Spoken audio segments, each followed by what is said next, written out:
everybody. So today I want to talk about how to solo through diminished chords in a very smooth and natural way without dealing with any of that kind of weird diminished scales stuff.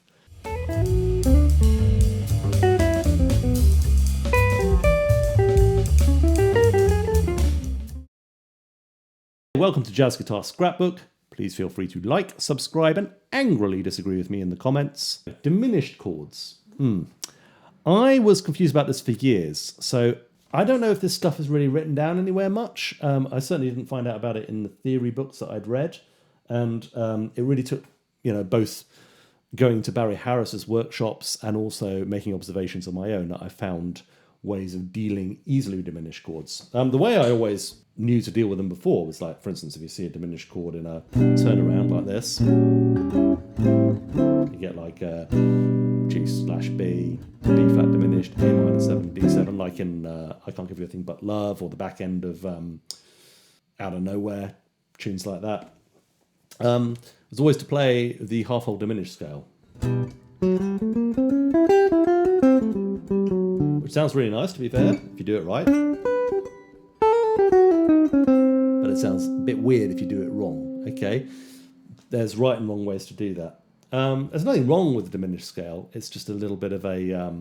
it can sound a bit hip. Let me put it that way.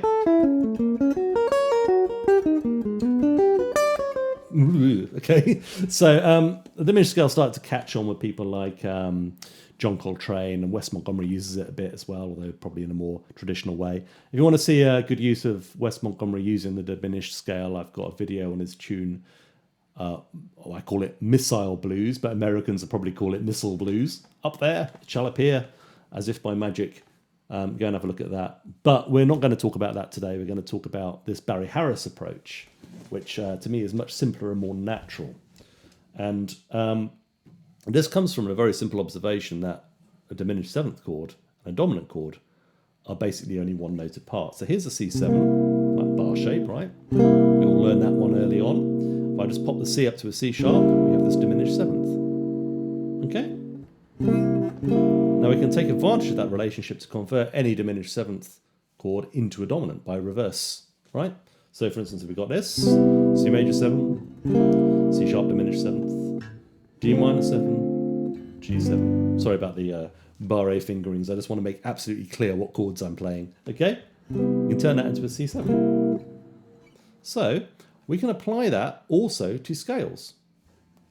Think about this C diminished 7th being a C7 scale, or C mixolydian, C dominant as I prefer to call it. This is, a C scale with a flat 7, so B flat, so a B natural. Let's start from the B flat. So.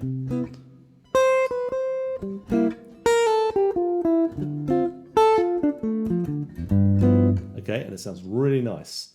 And if we want to put in that note, the C sharp, we can. We can either replace the C with the C sharp, or we could add it in.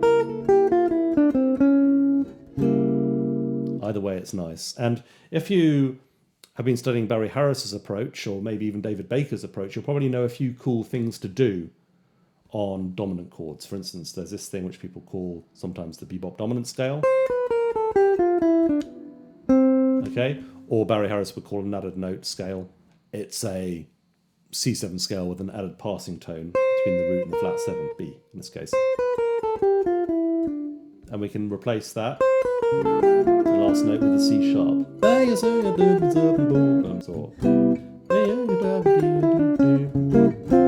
we could do the same thing if we'd had a D sharp going to a E minor 7, like in Bewitched, Bothered and Bewildered, or some versions make Misbehaving. We can actually do the same thing up a whole step. And then, yeah, so that's one way you can play that kind of ascending diminished thing. Now, ascending diminished chords like that, going up by a half step each time, very closely related to 2-5-1s. And in fact, you might notice that this thing of taking the dominant scale and raising the bottom note, the root, by a half step is actually the way that we'd also play a minor 2-5-1 in Barry Harris, if you're conversant with Barry Harris's improvisation stuff. So called running the C7 in this case down to the third of A7, right? The flat 3 diminished, one of Barry Harris's favourites. And we can see this in tunes like Pennies from Heaven, All the Things You Are, T for Two. In fact, in a lot of what we think of as the basic changes for tunes like Alone Together, Stella by Starlight, Darn That Dream, tunes like that, the diminished chords have been replaced, been taken out and replaced with other, usually non-functioning, as they're called, 2/5s. And Barry Harris was against that sort of thing and always wondered why people didn't play the flat 3 diminished. It was one of his favourites. So with that in mind, this works a bit differently because, I mean, it can go up, but it can also go down to a D minor. So we're going, in this case, D sharp diminished or E flat diminished to a D minor 7. We can use the same idea. In this case, I'm using a sort of D7, I guess. And adding in the D sharp note there.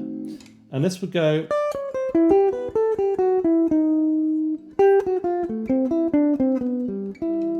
It just leads on a bit differently because we're going to the D minor. So you can.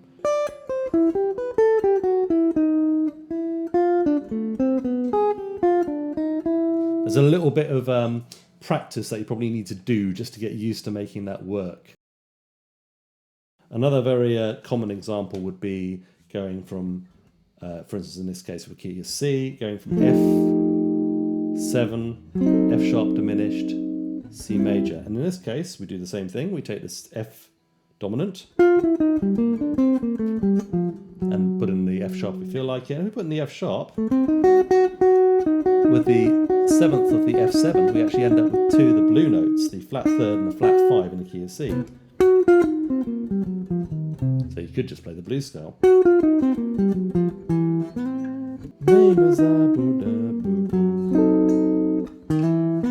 Yeah?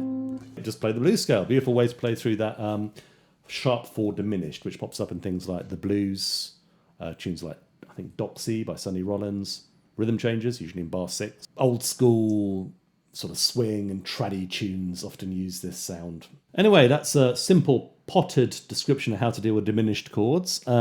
Just treat them as dominants a half step down. I hope you found that useful. Let me know any comments you have below.